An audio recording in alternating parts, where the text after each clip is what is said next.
Hi guys, welcome to the channel. और सबसे पहले 30 सेकंड का वक्त देना, एक चीज़ कहना चाहूँगा। चैनल के सब्सक्राइबर देख के मत जज करना और बच्चा देख के मत जज करना।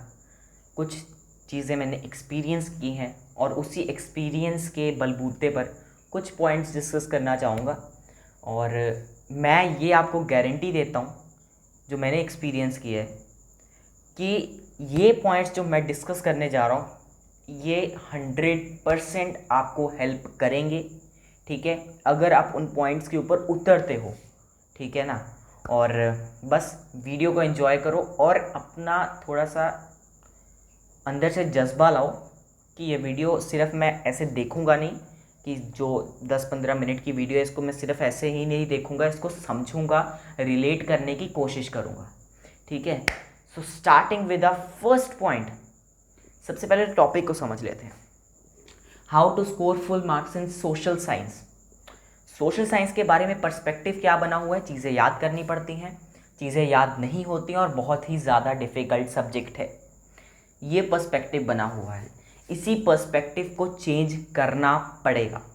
सबसे पहला पॉइंट, नो योर सिलेबस। अब इस पॉइंट को आप स्किप कर दोगे, क्यों? क्योंकि आपके दिमाग में क्या चीज़ आएगी कि हमें सिलेबस के बारे में पता है, या आपने ये बताना है कि आपका कोई चैप्टर छूट ना जाए।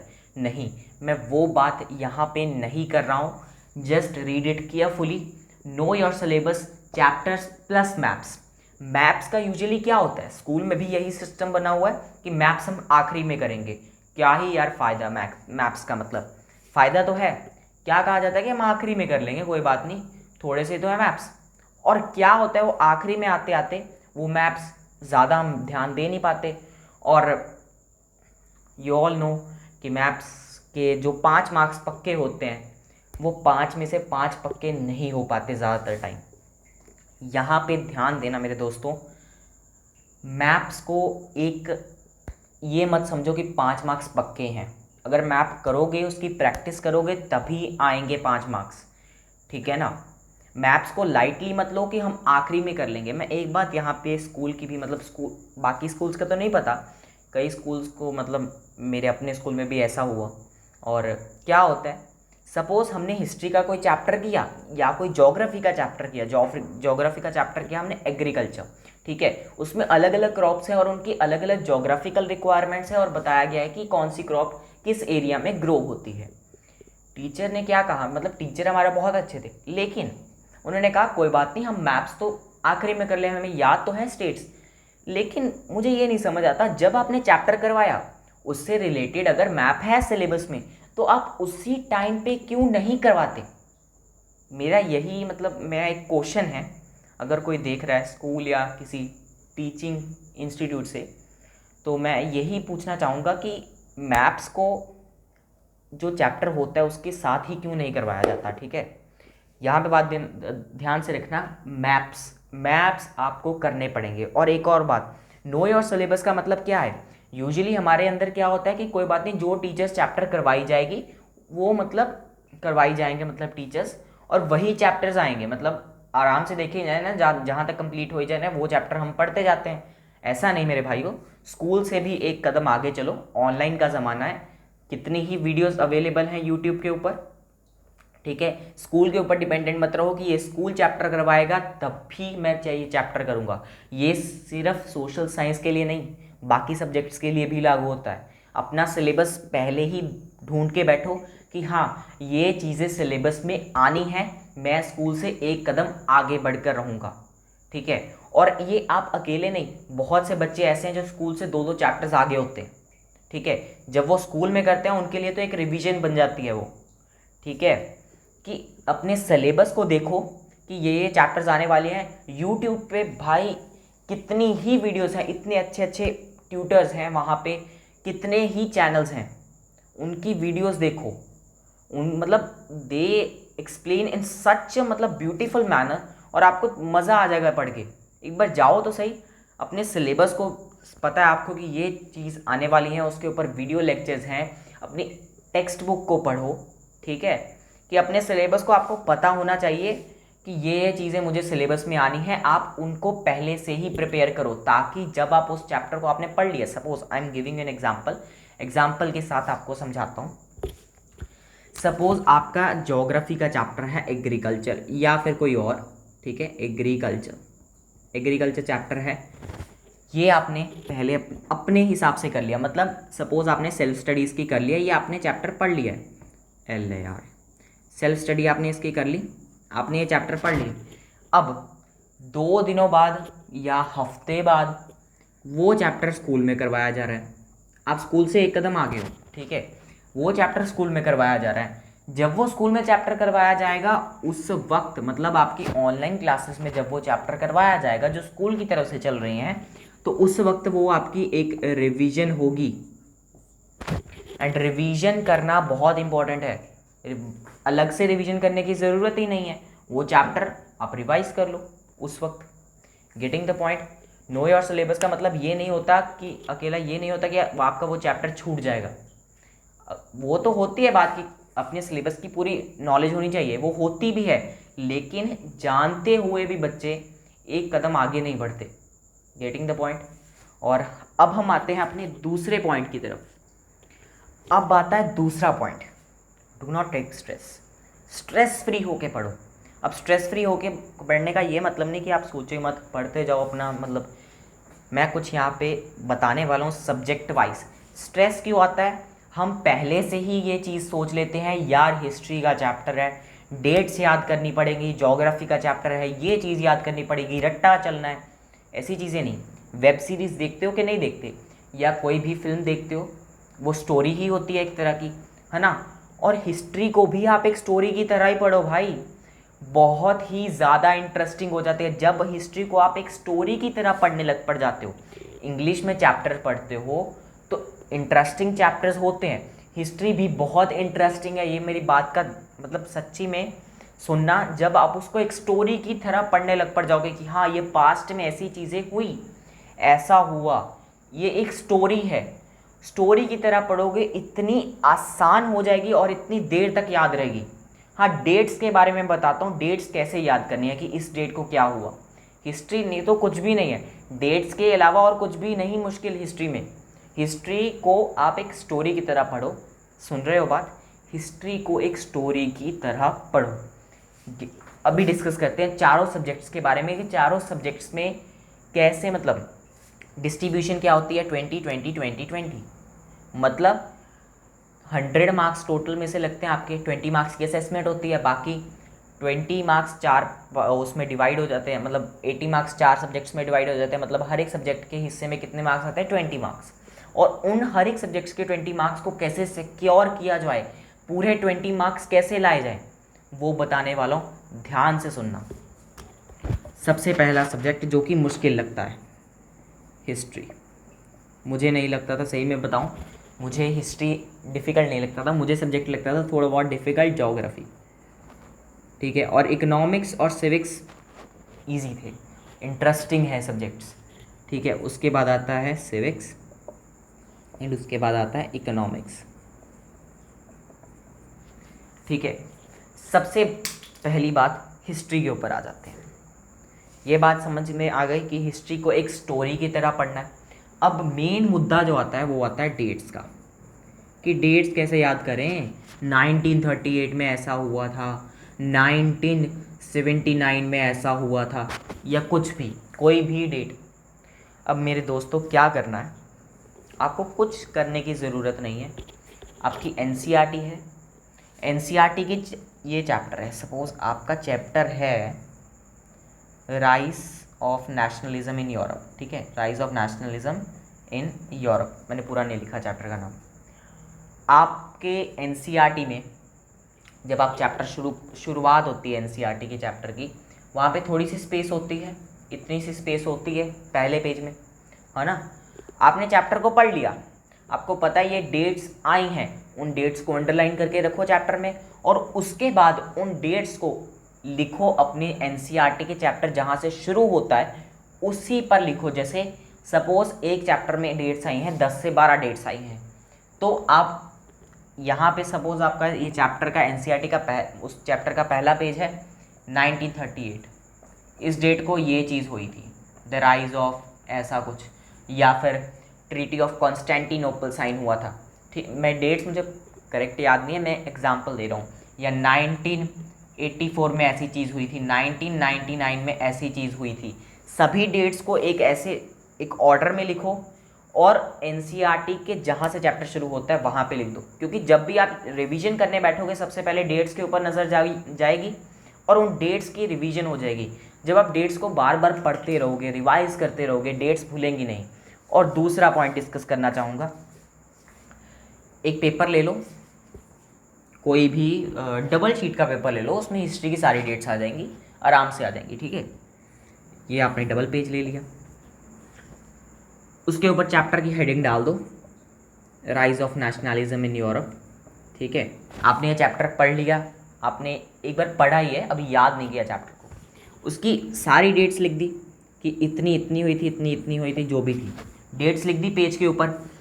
अब उस पेज को अपने दीवार के ऊपर चिपका दो, उस जगह पे चिपकाओ जहाँ पे आप मोस्टली अपना पूरा टाइम स्पेंड करते हो, जहाँ से बार बार आप गुजरते हो, जहाँ पर आपकी नज़र पड़ेगी बार बार। अगर वैसा नहीं, दीवार पे नहीं चिपकाना, अपनी पॉकेट में चिट बना के रखो कि इतनी इतनी डेट्स, मतलब चैप्टर की डेट्स की चिट बना के रखो। कभी भी फ्री टाइम मिलेगा, डेट्स के ऊपर नज़र मारी। कितना टाइम लगता है डेट्स के ऊपर नज़र मारने को? सिर्फ 5 से 10 मिनट।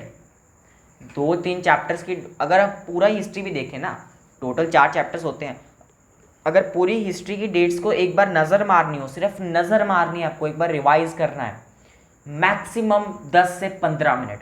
जब भी फ्री टाइम मिलेगा, कहीं पे भी बैठे हो, आपने पॉकेट में से निकाला और पढ़ने लग पड़े। 10 से 15 मिनट दे दिए, आपके वो 15 मिनट भी यूटिलाइज हो गए। समझ आई बात? Getting the point. अब दूसरा सब्जेक्ट आता है ज्योग्राफी का। ज्योग्राफी में मेनली चीज़ें याद करने वाली होती हैं कि ये क्रॉप की ग्रोथ यहाँ पर ज़्यादा है, ये प्लेट्यू यहाँ पे सिचुएटेड है, एंड मैनी मोर। वही चीज़ ज्योग्राफी के ऊपर भी अप्लाई करनी है। चीज़ें लिख दी। सपोज ज्योग्राफी के लिए काफ़ी चीज़ें याद करनी पड़ती है, तो इसलिए मैं प्रेफर करूँगा 10 रुपये की कॉपी ले लो छोटी सी, उसमें जैसे एग्रीकल्चर चैप्टर लूँगा, क्योंकि उसमें ज़्यादातर चीज़ें उसमें ही हैं। ज्योग्राफी उसमें है राइस, ठीक है। आपने हेडिंग डाली पहले कि राइस की ज्योग्राफिकल रिक्वायरमेंट्स ऐसी हैं, ठीक है, इसकी ज्योग्राफिकल रिक्वायरमेंट्स ऐसी हैं, राइस को ऐसे ग्रो करना है। उसके बाद वीट, ठीक है, उसके बाद जो भी क्रॉप, शुगर केन, मोस्टली यही करते हैं, ठीक है। आपको लगा होगा ऐसे करना है। इससे भी ज़्यादा बेनिफिशियल तरीका, जो आपको बेनिफिशियल हो सकता है, वो तरीका बताने जाऊँगा। आपके एग्रीकल्चर चैप्टर में मेनली क्या है, यही क्रॉप्स हैं, उनकी ज्योग्राफिकल रिक्वायरमेंट्स हैं, कहाँ पे ग्रोन किए जाते हैं, कहाँ पे इनकी इंडस्ट्री है, यही चीज़ें हैं। इससे अच्छा आप एक टेबल बना लो, एक चार्ट के ऊपर टेबल बना लो, या उस कॉपी के अंदर ही एक टेबल बना लो। आपने ऐसा लिख दिया टेबल, आपने लिखा सबसे पहले 25 डिग्री सेल्सियस, ठीक है, उसके बाद लिखा 27 डिग्री सेल्सियस। काफ़ी क्रॉप्स ऐसी होती हैं जिनके टेम्परेचर रिक्वायरमेंट सेम होती हैं। उसके बाद लिखा 31 डिग्री सेल्सियस। ऐसे जो 25 डिग्री सेल्सियस है, ठीक है, उसके नीचे सारी क्रॉप्स लिखती जो जिनको 25 डिग्री सेल्सियस चाहिए। 27 डिग्री के नीचे वो सारी क्रॉप्स लिखती जिनको 27 डिग्री सेल्सियस चाहिए। 31 डिग्री सेल्सियस के नीचे वो क्रॉप्स लिखती जिनको 31 डिग्री सेल्सियस चाहिए। ऐसा क्यों कह रहा हूँ? ऐसा देखो, सपोज राइस को चाहिए 25 डिग्री सेल्सियस। शुगर केन के बाद आता है, चलो इंडिगो, चलो मैं कोई भी रैंडम एग्जांपल ले रहा हूँ, इसको भी चाहिए 25 डिग्री सेल्सियस, इसको चाहिए 31 डिग्री सेल्सियस, इसको चाहिए 27 डिग्री सेल्सियस। आपने पहले राइस पढ़ा, आपने राइस को पढ़ लिया 25 डिग्री सेल्सियस, उसके बाद वीट को पढ़ा 31 डिग्री सेल्सियस, उसके बाद शुगर केन को पढ़ा 27 डिग्री सेल्सियस। आप पढ़ते जा रहे हो, आपके चेंज हो ही जा रहे हैं नंबर्स। चौथे नंबर पे आया इंडिगो 25 डिग्री सेल्सियस, उसके बाद तो चांसेस ज़्यादा ज़्यादा कैसे याद रख सकते हो आप? एक टेबल बना लो, 25 डिग्री सेल्सियस है, यहाँ पे राइस भी लिख दो, इंडिगो, इकट्ठे। जब भी 25 डिग्री सेल्सियस वाली क्रॉप्स पढ़ोगे इकट्ठे, हाँ राइस इंडिगो जाने वाली हैं। ऐसा नहीं कि पहले ये लिख दिया उसके बाद ये लिख दिया, शुगर केन लिख दिया उसके बाद ऐसे, हर एक चीज़ पढ़नी पड़ेगी। आपने एक टेबल बनाया 25 डिग्री सेल्सियस, हाँ भाई ये वाली क्रॉप्स आने वाली हैं, टैबुलर फॉर्म में ज़्यादा देर तक याद रहता है, ठीक है। उसके बाद उसी तरह आप एरियाज़ के लिए यूज़ कर सकते हो, ठीक है। आपने लिखा यूपी, ठीक है। यूपी में कितनी क्रॉप्स कॉमन है, जैसे यूपी पंजाब में वीट कॉमन है, राइस कॉमन है, ठीक है। आपको अलग अलग नहीं बनाना पड़ेगा कि वीट के लिए वीट के नीचे भी यूपी, ठीक है। ज़्यादातर क्या होगा, हम अपनी ना वो दिखाने के लिए हमें बहुत चीज़ें याद हैं। जब हमें पता है कि यूपी में वीट भी ग्रो होती है और शुगर केन भी ग्रो होती है, हम शुगर केन अगर यूपी में ग्रो होती है, हमें पता है कि यूपी कॉमन है दोनों चीज़ें में, हम क्या करेंगे, हमें जान के कोई और स्टेट याद करनी है, अरुणाचल प्रदेश याद करना है हमें जान के। भाई मुझे नहीं पता कि वहाँ पे ग्रो होती है कि नहीं, अभी याद नहीं, हमें जान के अरुणाचल प्रदेश ही याद करना है कि वहाँ पे ग्रो होती है। वाई, आप जो चीज़ें कॉमन हैं, जैसे यूपी से एक कॉमन स्टेट है जहाँ पे राइस भी ग्रो होता है, वीट भी ग्रो होती है, शुगर केन भी ग्रो होती है, 3 क्रॉप्स एक ही स्टेट में आ गई, तो एक ही स्टेट याद करने की वो है ना ज़रूरत। ज़रूरी है कि हर एक क्रॉप के लिए अलग अलग स्टेट याद करनी है। आई बात समझ में कि स्टेट्स के मैटर में भी यही चीज़ कि यूपी है, इसमें ये क्रॉप्स होती हैं, उसके बाद पंजाब है, इसमें ये वाली क्रॉप्स होती हैं। कम से कम जितनी चीज़ें याद करोगे उतनी देर के लिए याद रहेगा और उतनी जल्दी ही आप रिवाइज करोगे, ठीक है। स्टेट्स भी हो गई। उसी तरह मैं वही कहना चाहूँगा कि ज्योग्राफी में टैबुलर फॉर्म में जितना याद कर सकते हो उतना करो। सिविक्स तो भाई होती ही बहुत ज़्यादा इंटरेस्टिंग है, आपको पॉलिटिक्स के बारे में पता चलता है। हाँ, एक चैप्टर है पॉलिटिकल पार्टीज़, उसमें वैसे तो इंटरेस्टिंग है, लेकिन जब पॉलिटिकल पार्टीज़ याद करनी पड़ते हैं उसके डेट, मतलब 6-7 पॉलिटिकल पार्टीज़ ही हैं, बीजेपी, कांग्रेस, एनसीपी, जो भी पार्टीज़ हैं उनकी डेट याद करनी पड़ती है कि इस डेट को फॉर्म हुई और इसने फॉर्म करवाई। हाँ, वो तो करनी पड़ेगी। वैसे मेरे हिसाब से तो पॉलिटिकल साइंस मतलब सिविक्स बहुत ही ज़्यादा इंटरेस्टिंग है। आपको पॉलिटिक्स के बारे में पता चलता है, आपको अपने देश के बारे में पता चलता है, हमारा देश किस प्रकार से वर्क करता है। इंटरेस्ट लेना शुरू करोगे तभी इंटरेस्ट डेवलप होगा। जब भाई 30 मिनट के लिए बैठोगे नहीं, 1 घंटा या 30 मिनट भी बैठना शुरू करो, 30 मिनट 1 घंटा बैठोगे ही नहीं ये सब्जेक्ट के लिए, पहले ही वो पर्सपेक्टिव बना लिया कि ये सब्जेक्ट है ही डिफ़िकल्ट, तो भाई इंटरेस्ट कैसे डेवलप होगा, ठीक है। और इकोनॉमिक्स के मैं कहता हूँ कि सबसे नॉलेजफुल सब्जेक्ट है मेरे ख्याल से इकोनॉमिक्स। आपको पता चलता है कि कैसे बैंक में काम होता है, क्या क्या चीज़ें चाहिए होती हैं लोन के लिए। जैसे आपका मनी एंड क्रेडिट है चैप्टर, इतना इंटरेस्टिंग चैप्टर है, उसमें आपको पता चलता है कि बैंक्स कैसे काम करते हैं, ठीक है। उसके बाद आपको लोन लेने के लिए क्या क्या बेसिक रिक्वायरमेंट्स चाहिए, कोलेट्रल चाहिए, डॉक्यूमेंटेशन चाहिए, है। उसके बाद आपको पता चलता है कि कैसे अलग अलग विलेजेस में सेल्फ हेल्प ग्रुप्स बने हुए हैं। बहुत ही चीज़ें सीखने को मिलती है इकोनॉमिक्स को जब आप अपनी डेली लाइफ के साथ रिलेट करना शुरू कर दोगे। देखो, एक बात यहाँ पे समझाना चाहूँगा, अपने पापा के साथ बैठो या मम्मा के साथ बैठो, उनसे बातें करो कि पापा आजकल जैसे इकोनॉमिक्स अभी कह रहे हैं अर्थव्यवस्था नीचे गिरी हुई है, ये क्यों गिरी है, किन कारणों से गिरी है, जीडीपी क्यों नीचे गिर गई है। जीडीपी वगैरह ही तो समझाया जाता है इकोनॉमिक्स में। अगर देखो उनको इन चीज़ों के बारे में नॉलेज है, नहीं भी है तो कोई बात नहीं भाई, टेंशन लेने की ज़रूरत नहीं है, अपने दोस्तों के साथ डिस्कस करो, ठीक है। मैं कहूँगा कि अगर फैमिली मेम्बर्स के साथ डिस्कस करोगे, उनको भी पता चलेगा कि हाँ हमारा बच्चा कुछ सीख रहा है, सिर्फ रट्टाफिकेशन नहीं चल रही, कुछ सीख रहा है, कुछ चीज़ें ऐड कर रहा है, कुछ चीज़ें एग्जीक्यूट करने की कोशिश कर रहा है।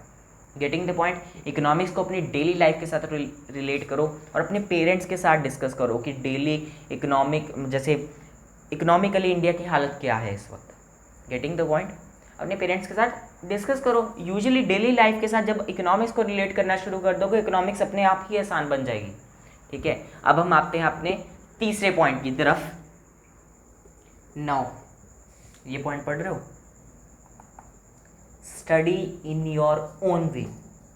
हमारे दिमाग में पता क्या आता है, मैं भी यही सोचता था, मैं जो कह रहा हूँ यहाँ पे ऑनेस्टली कह रहा हूँ कि भाई वो तो है इतना पढ़ रहा है, ठीक है, वो इतने घंटे के लिए पढ़ रहा है, उसने तो अपनी ज्योग्राफी सारी ख़त्म कर दी, मेरे लिए तो यार इतना डिफ़िकल्ट सब्जेक्ट है, उसने सारी ज्योग्राफी ख़त्म कर दी, अब क्या यार, वो तो मतलब हम दूसरों के लिए ज़्यादा सोचते हैं। एक बात ध्यान से सुनना, अगर मैं बात एक फ्रेंड की तरह कर रहा हूँ आपसे, एक बार ध्यान से सुनना। अगर मैंने यही अपना दिमाग सारा सोचने में व्यर्थ कर दिया कि मैं उसके लिए क्या सोच रहा हूँ, मतलब ये दोबारा से समझाता हूँ। अगर मैंने अपना सारा दिमाग इसी चीज़ में लगा दिया कि वो क्या कर रहा है, तो मैंने अपने लिए क्या सोचा? अपने दिमाग की एनर्जी वेस्ट की, अपना टाइम वेस्ट किया, अपने सिर में टेंशन ली। देखो, हमारे दिमाग में यूजुअली क्या चीज़ आती है, वो दोस्त क्या कहते हैं, मैंने ज्योग्राफी ख़त्म कर दी। मैंने सोचा कि भाई इतना ट्रिकी सब्जेक्ट मतलब इसने कर भी दिया, ये बाकी सब्जेक्ट तो ये आराम से कर लेगा। मतलब देखो, आपके लिए वो सब्जेक्ट थोड़ा सा ट्रिकी हो सकता है, लेकिन क्या पता उस बंदे के लिए वो सब्जेक्ट ईजी हो या कोई और सब्जेक्ट ट्रिकी हो। आपके अंदर भी एक अपनी स्पेशलिटी है। बेशक हो सकता है कि आप सोशल साइंस में नहीं अच्छे हो, लेकिन आप मैथ साइंस में अच्छे हो। आपका इंटरेस्ट बनता है, आप खुद करने बैठते हो कि मैंने मैथ्स का ये चैप्टर ख़त्म करना है। जब आपका किसी चीज़ में इंटरेस्ट बनने लग पड़ जाता है ना, आपको ये फ़र्क नहीं पड़ता कि आपके आसपास क्या हो रहा है। आपको ये फ़र्क नहीं पड़ेगा कि आईपीएल में कौन सी टीम जीती है, या दिल्ली जीती है, या चेन्नई जीती है, या आईपीएल ही कौन जीता है। आपको ये भी फ़र्क नहीं पड़ रहा कि न्यूज़ चैनल्स में क्या चल रहा है। कोई ये भी फ़र्क नहीं पड़ रहा कि कोरोना के केसेस कहाँ पर जा रहे हैं। जब आपकी पूरी कंसंट्रेशन, आपका एम होता है कि मैंने इतने मार्क्स लाने हैं, आपके पास रीज़न आ गया कि मैंने इतने मार्क्स लाने हैं, तो आप लाते हो। और उसको लाने के लिए आप जितनी मेहनत करते हो, जब आपके मन से वो आवाज़ आती है ना, तो आप खुद कहते हो कि एग्ज़ाम में जब आपकी पूरी तैयारी होती है ना, आप खुद अपने मन से कहते हो कि एग्ज़ाम में डिफ़िकल्ट क्वेश्चंस आए, चाहे मेरे नंबर ना आए। जब आप उस सब्जेक्ट से प्यार करने पड़ जाते हो कि आपको उस सब्जेक्ट से प्यार हो गया है। जैसे मैथ्स से मुझे, मतलब मेरे मैथ्स में नंबर नहीं आए अच्छे, लेकिन मेरा मैथ से इतना वो मतलब स्ट्रॉन्ग रिलेशन बन चुका है ना कि मैं खुद चाहता हूँ बेशक मेरे मार्क्स ना आए, लेकिन क्वेश्चंस डिफ़िकल्ट आए ताकि मैं कुछ और नया सीखूं। Getting the point? ये जज्बा अंदर से आना चाहिए कि एग्ज़ाम में कोई भी क्वेश्चन आ जाए, मुझे कुछ सीखने के लिए मिलेगा। Getting the point? अपने तरीके में पढ़ो, दूसरों के टेंशन लेने जाने दो, क्या हो रहा है आपको कुछ मतलब नहीं है। आप अपने तरीके से पढ़ो। आपको कोई हिस्ट्री अच्छी लगती है, पहले हिस्ट्री को ख़त्म करो, कोई बात नहीं, थोड़े से पार्ट्स में पढ़ना शुरू करो। एसएसटी को टाइम नहीं दे पा रहे हो, थोड़ा थोड़ा टाइम देना शुरू करो। पहले 30 मिनट दो, फिर 35 मिनट दो, फिर 40 मिनट दो। ऐसे छोटे छोटे गैप्स करते करते आपको पता भी नहीं लगेगा जब आप 2-2 3-3 घंटे कॉन्टीन्यूसली भी पढ़ोगे, आपको कोई फ़र्क नहीं पड़ेगा मतलब कि आपके आसपास क्या हो रहा है। Getting the point? अब अगला point, do not jump directly to the questions. Usually क्या होता है हमारे दिमाग में, मैंने बताऊं तो मैं पहले एनसीईआरटी पढ़ता था, पहले कंसेप्ट को समझता था। मैंने कई बच्चों को देखा है, वो कहते हैं, मैंने उनको कहा, मैंने एक दोस्त को कहा, मैंने कहा भाई तू सीधा ही सेल्फ स्टडी उठाता है, क्लास में तेरी अटेंशन नहीं होती और सीधा ही सेल्फ स्टडी उठाने बैठ जाता है। कहता क्या फ़ायदा, मतलब पढ़ना ही है, उसमें भी तो क्वेश्चन याद ही करना पड़ेगा। भाई याद ही करना पड़ेगा, सीधा सेल्फ स्टडी उठाते हैं। सेल्फ स्टडी में सारी चीज़ें कवर नहीं होती, हो भी जाए सारी चीज़ें कवर, लेकिन आपका जो उस कंसेप्ट को समझने में आप अपनी लैंग्वेज में लिख सकते हो। सेल्फ स्टडी में क्या है, आप रट्टाफिकेशन की तरफ जा रहे हो अगर आप सीधे सेल्फ स्टडी के ऊपर जंप कर रहे हो। ज़रा सोचो, आपने चैप्टर पढ़ा, समझा अच्छी तरह से, आपको इंटरेस्ट आना शुरू हुआ, हाँ कि ये चीज़ें हो सकती हैं, आप अपनी लैंग्वेज में भी लिख सकते हो। सपोज़ क्या होता है, मैंने उनसे कहा, मैंने कहा देख यार तू क्वेश्चंस, सीधा क्वेश्चंस पे जंप कर रहा है, तुझे पता तो है नहीं चैप्टर में हुआ क्या। कहता क्या फ़र्क पड़ता है, याद ही करना है। लेकिन मैंने उससे कहा, मैंने कहा देख सोच, अगर तुझे ये क्वेश्चन याद ही ना करने पड़े। कहता है ऐसे कैसे होता है, याद तो करने पड़ेंगे। लेकिन आप खुद सोचो, जब आपने चैप्टर पढ़ा, वीडियो लेक्चर देखा, आपको चैप्टर के बारे में पूरी नॉलेज आ गई, हो सकता है आप डिटेल में उस चीज़ को ना समझा पाओ, लेकिन जब सपोज आपको फिलिंग द ब्लैंक्स है या आपको कोई डेफिनेशन है, what do you mean by credit, आपने लिख दिया credit refers to the loan और agreement and dash dash dash. आपको वो क्वेश्चन आया, आपने सेल्फ स्टडी में पढ़ा, आपको पता है अंदर से कि ये मुझे क्वेश्चन आता है, तो वो खुशी जो होती है ना कि ये मुझे क्वेश्चन आता है, मुझे तो याद करने की ज़रूरत ही नहीं है। ठीक है, आपको क्वेश्चन वो पहले से ही आता है। एनसीईआरटी के पीछे थोड़े बहुत फिलिंग द ब्लैंक्स या ट्रू और फॉल्स होते हैं, आप खुद सॉल्व करके देखो, आपको मज़ा आएगा जब आप कहोगे हाँ भाई ये क्वेश्चन तो मुझे आता है, मैंने तो अभी इस पेज पे पढ़ा था क्वेश्चन। Getting the point? सीधा क्वेश्चंस पे मत जंप डायरेक्टली करो, पहले एनसीईआरटी के पूरे कंसेप्ट को समझो, ठीक है, कि क्या चैप्टर में बताया गया है, किस तरह बता रहा है वो। Getting the point. अब आते हैं हम अगले पॉइंट के ऊपर। 2 मिनट, ये चौंकी तार आ गए, 2 मिनट वीडियो बंद करनी पड़ेगी, सॉरी थोड़ी सी आवाज़ आई थी। अब आते हैं एक और पॉइंट, बहुत ही इंटरेस्टिंग पॉइंट है, ज़रा ध्यान से सुनना। Hand written notes. मैं ये नहीं कह रहा कॉपियाँ मतलब वो लिखो, अपने जो बुक में लिखा है वो उसी को कॉपी में उतारो। हैंड रिटन नोट्स का मतलब आप अपनी लैंग्वेज में लिख रहे हो, आप उसका मतलब ये होता है कि जब आपका पेपर आएगा आपने एक बार रीडिंग मारनी है उन नोट्स की, चाहे आप वो हिंदी में लिख रहे हो, चाहे आप वो इंग्लिश में लिख रहे हो, या किसी भी लैंग्वेज में लिख रहे हो, आपको वो चीज़ समझ में आनी चाहिए। आप अपनी भाषा में लिख रहे हो कि आप जब उसको पढ़ने बैठोगे आपको एकदम दिमाग में आ जाएगा कि ये मैंने चीज़ ऐसे थी, ये चीज़ ऐसे है। Getting the point. अगर वो भी नहीं कर सकते, अब मैं एक चीज़ बताऊंगा। हाँ, ये बुक है आपका, कोई भी चैप्टर ले लो, पावर शेयरिंग पहला ही चैप्टर है सिविक्स का, पावर शेयरिंग, ठीक है। जो मेन चीज़ें हैं उसको अंडरलाइन कर लो कि ये चीज़ें, जैसे कोई भी मेजोरिटेरिज्म श्रीलंका में हुआ, क्यों हुआ, उनकी मेन चीज़ें अंडरलाइन कर ली बुक्स में, ठीक है। और अगर कोई एक्स्ट्रा इन्फॉर्मेशन है, ठीक है, बुक के साइड में जगह तो होती है ना जगह, वहाँ पे एक्स्ट्रा इन्फॉर्मेशन लिख लो ऐसे स्टार बना के कि ये चीज़ ऐसे है, इस मतलब जो टीचर ने थोड़ी सी एक्स्ट्रा इन्फॉर्मेशन दी है, या कोई चीज़ सेल्फ स्टडी में जो कि बहुत ज़्यादा इंपॉर्टेंट है। जब आप चैप्टर पढ़ने बैठोगे आपको सेल्फ स्टडी खोलने की पहले ज़रूरत ही नहीं पड़ेगी, सीधा उसके ऊपर नज़र पड़ जाएगी, जो भी एक्स्ट्रा चीज़ है वो आप साइड पे लिखो ना। Getting the point. Hand written notes मेरे ख्याल से तो बेनिफिशियल ही होंगे अगर आप खुद बनाओगे। हैंड रिटन नोट्स का मतलब ये नहीं कि जो आपने चीज़ पढ़ी है उसको उसी तरह से चेप दिया, बस ये लिखने की प्रैक्टिस कर ली, हैंड राइटिंग सुंदर नहीं करनी है। हैंड रिटन नोट्स का मतलब ये है कि जब आपने उस चैप्टर को पढ़ लिया, आपने अपने तरीके से समझा कि मुझे ये चैप्टर समझ आ गया, और अब आप अपने तरीके से लिखोगे, ठीक है। आप ही उस नोट्स के ऑथर हो, मतलब समझ रहे हो। देखो भाई, ये जो पॉइंट्स मैं डिस्कस कर रहा हूँ ना, ये सुनने से कुछ नहीं होगा, जब आप एग्जीक्यूट करोगे आपको खुद अपने आप में मतलब एक चेंज महसूस होगा, ये मैं गारंटी देता हूँ। जब आप इसको एग्जीक्यूट करोगे, एक बार एग्जीक्यूट करके तो देखो भाई। अब दूसरा question, previous year question, previous year questions and latest sample papers. अब ये कैसे समझो यहाँ पे बात। प्रीवियस ईयर क्वेश्चन पेपर तो आपने ले लिए, बस रख दिए शो के लिए। अब मैं क्या कह रहा हूँ, यहाँ पे ध्यान से समझना, मैं ये नहीं कह रहा कि प्रीवियस ईयर क्वेश्चन उस क्वेश्चन पेपर को पूरा सॉल्व करने बैठो, मैं ये चीज़ नहीं कह रहा। सपोज आपने मनी एंड क्रेडिट चैप्टर है, मनी एंड क्रेडिट, ये चैप्टर आपने पूरा पढ़ लिया, आपने हैंड रिटन नोट्स भी बना लिए, इस चैप्टर के एनसीईआरटी के क्वेश्चंस भी कर लिए, आपको पूरा कंसेप्ट क्लियर हो गया।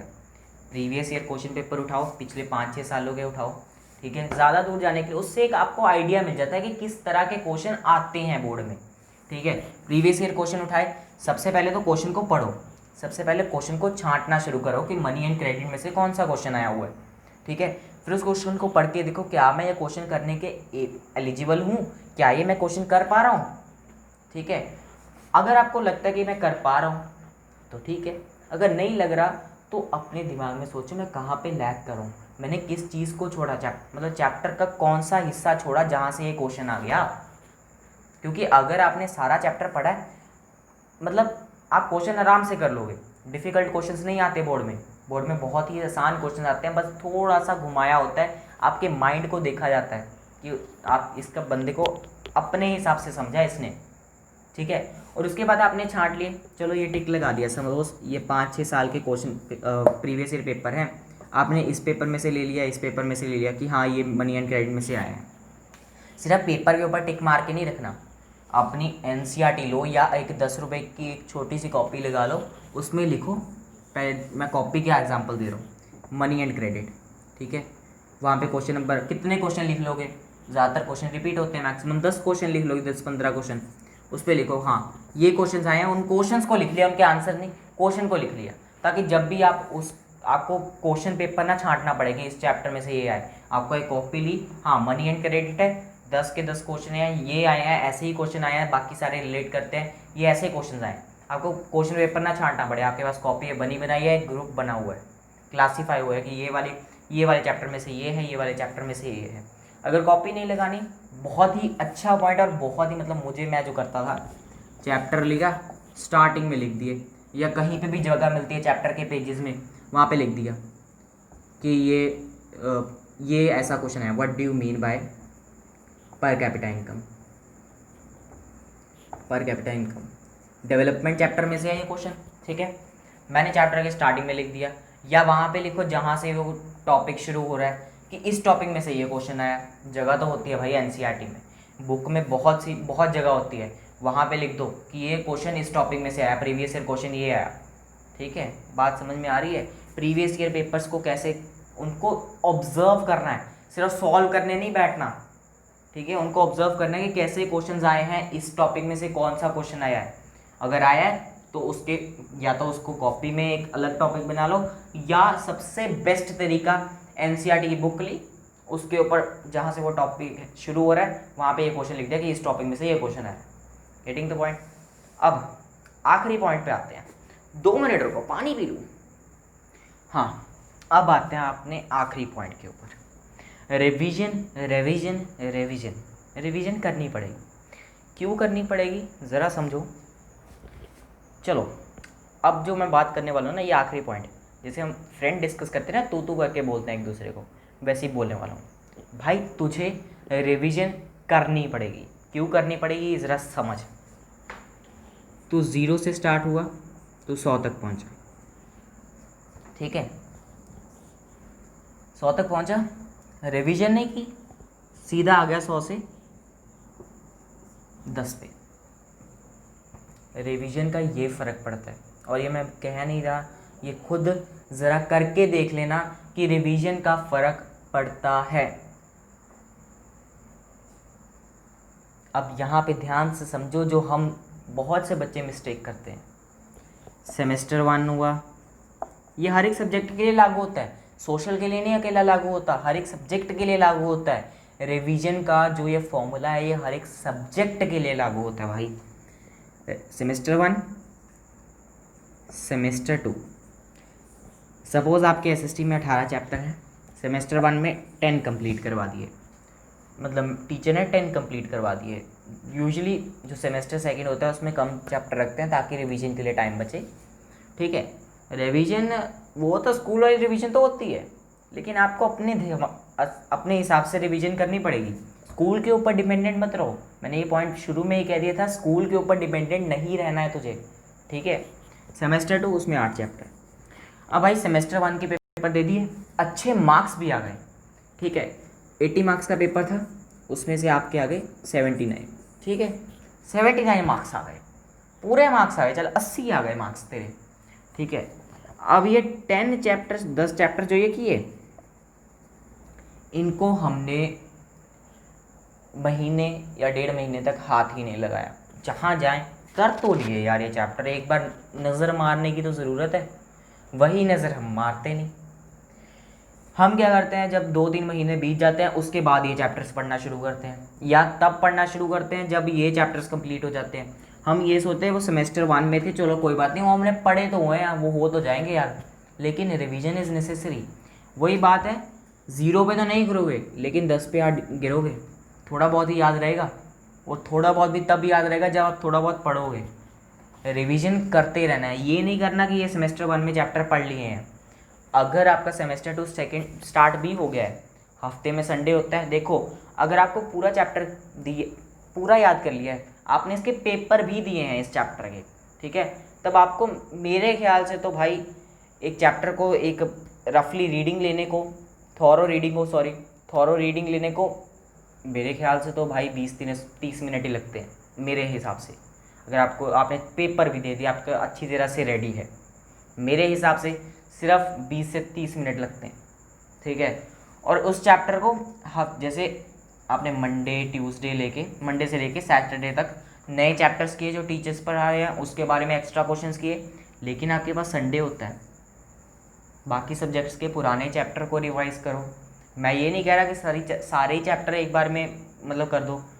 संडे को आपने 2 चैप्टर कर लिए, 3 चैप्टर रिवाइज कर लिए, गेटिंग द पॉइंट। रिवीजन आपको करनी पड़ेगी। अगर रिवीजन नहीं करोगे भाई भूल जाओगे, और कुछ नहीं। यही होता है ना कि हमें भाई भूल जाता है, या मेरा दोस्त मुझे कहता मैं याद तो करता हूँ, मुझे भूल जाता है। मैंने कहा तो याद एक बार करता है, उसके बाद उसे रिवाइज नहीं करता, ठीक है। और बस यही कुछ पॉइंट्स थे, ख़त्म होती है वीडियो। और अगर भाई देखो कोई भी क्वेरी है, तुझे कोई भी क्वेरी है, ठीक है, फ्रेंड की तरह तुझे कोई भी क्वेरी है कमेंट बॉक्स में डाल। अगर मुझसे हो सका कि मैं उस क्वेरी को सॉल्व कर सकता हूँ। देखो जो 10th क्लास है वो आपको बहुत कुछ सिखाएगी, बहुत कुछ सिखाएगी 10th क्लास में, सही में बता रहा हूँ। अगर आप उसको सीरियसली पढ़ोगे या ऑब्जर्व करने लग पड़ जाओगे चीज़ों को, आपको बहुत कुछ सिखाएगी 10th क्लास, ठीक है। और कोई भी क्वेरी है वही कमेंट बॉक्स में पूछो, मैं अगर मुझसे हो सका मैं रिप्लाई करूँगा, ठीक है। मतलब रिप्लाई तो करूँगा, और मतलब अगर मेरे बस में हुई वो चीज़ मैं ज़रूर रिप्लाई करूँगा जो मेरे एक्सपीरियंस के हिसाब से। और अगर ना हो पाई तो मैं कोई ना कोई रिकमेंडेशन दूंगा कि आप यहाँ पर जाके देखो, ठीक है। और तब तक के लिए बाय बाय।